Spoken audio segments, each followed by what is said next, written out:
Como consolar os irmãos em tempos de ruína. Segunda carta a Timóteo capítulo 1. Comentário de Emaro Persona. Seria uma pena se nós não tivéssemos 2 Timóteo, porque na primeira, como os irmãos explicaram, tem as diretrizes de como deveria ser a casa de Deus, e na segunda tem as consequências do desvio da verdade e como a casa de Deus acabaria ficando uma grande casa. Mas ela não é só isso, a 2 Timóteo, né? A gente aprende que ela é primeiramente uma carta de consolação a Timóteo de como enfrentar tudo isso, de como passar por esse tempo, por assim dizer. E ele começa consolando de toda maneira.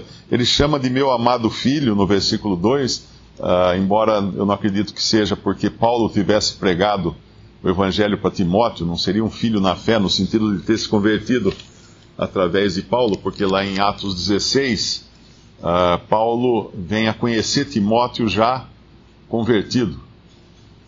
Timóteo é chamado de um discípulo em Atos 16. E ele chama então de filho aqui, é um modo amoroso de tratar. Depois ele fala que faz memória dele, no versículo 3, nas suas orações, noite e dia. No 4, ele deseja muito ver Timóteo. Ele lembra-se das lágrimas de Timóteo. E essas lágrimas lhe dá saudade, né? Lhe dá alegria também, enche de gozo. Ele lembra de onde estava o fundamento da fé de Timóteo, assim, as bases sobre as quais Timóteo foi desenvolver sua fé, porque Timóteo foi criado por uma avó e uma mãe que eram judias e o encaminharam nas Escrituras. E nos fala da importância de pais em criarem os seus filhos desde pequeno nas Escrituras. Mas eles não entendem nada ainda. Não importa. Um dia eles vão entender, um dia eles vão se converter, um dia o Espírito Santo vai trazer à tona tudo aquilo que eles aprenderam quando eram crianças. É bonito ver uma pessoa que se converte, mas foi criada no cristianismo, num lar cristão, aprendendo a Bíblia, aprendendo o versículo. É muito bonito a gente ver uma pessoa assim quando se converte, porque parece que de repente ela sabe tudo. Ela não passa por aquele aprendizado que nem eu ou outros irmãos que não vieram de um lar católico, né, mas não bíblico. E tivemos que aprender daí a Bíblia, as passagens e tal. Mas uma pessoa que foi criada no Evangelho, ainda que incrédula, quando ela se converte, o Espírito Santo vem habitar nela, na mente dela, no cérebro dela, já estão armazenadas todas as passagens, os versículos e tudo, e de repente tudo aquilo vem à tona de uma maneira muito simples, porque estava lá e foi trazido pela avó, no caso de Timóteo, e pela mãe também.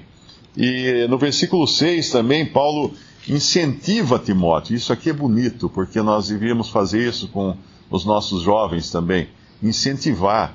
Muitas vezes nós fazemos o inverso, né? Nós colocamos empecilhos, colocamos barreiras, e ele não, ele fala, por cujo motivo te lembro que despertes o dom de Deus que existe em ti pela imposição das minhas mãos.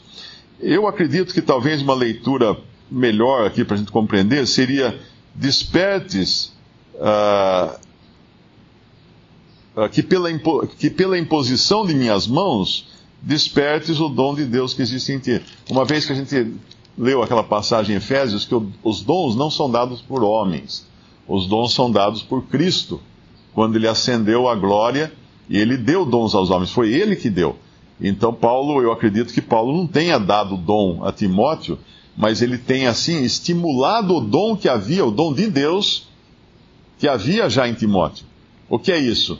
É quando nós percebemos que um irmão tem um dom, e às vezes nem ele sabe disso, mas nós vemos ele atuando daquela maneira e nós o incentivamos, então, impomos as mãos, por assim dizer, em comunhão com ele, com aquele dom.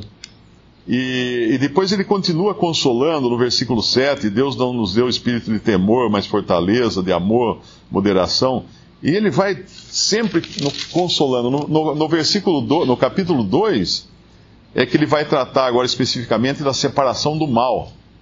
Então primeiro vem a consolação, primeiro vem o agrado, por assim dizer, primeiro vem o abraço, e depois vem, olha, agora toma cuidado com isso, que depois ele vai falar no capítulo 2, e no versículo 3 já é a questão positiva, né, da coisa. Primeiro o consolo, o conforto, depois o alerta, e depois então, olha, agora você vai fazer assim.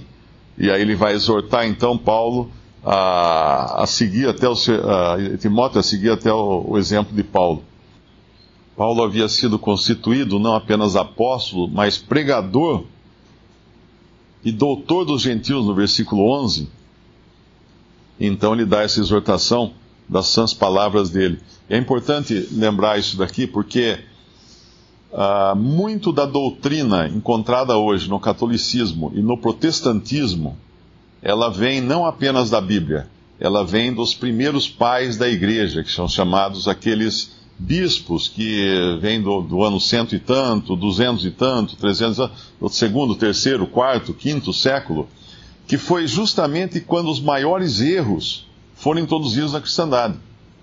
Então, basear a doutrina, basear o cristianismo nos chamados pais da igreja é um grande erro, porque eles estavam errados em muitas coisas. E nós temos onde basear nas sãs palavras que de mim tens ouvido. Então Deus deu a Paulo a missão de ensinar os gentios, no caso nós. E não há necessidade de buscar essa fonte nos chamados pais da igreja, porque eles erraram em muitas coisas. Eles criaram os monastérios, eles criaram a adoração à Virgem, eles criaram uma série de coisas. Algumas coisas falaram corretamente, mas outras coisas estavam totalmente erradas. Então a gente às vezes estuda isso em termos históricos apenas, mas temos que nos concentrar na doutrina de Paulo, porque foi a Paulo que foi revelada a igreja e a doutrina da igreja.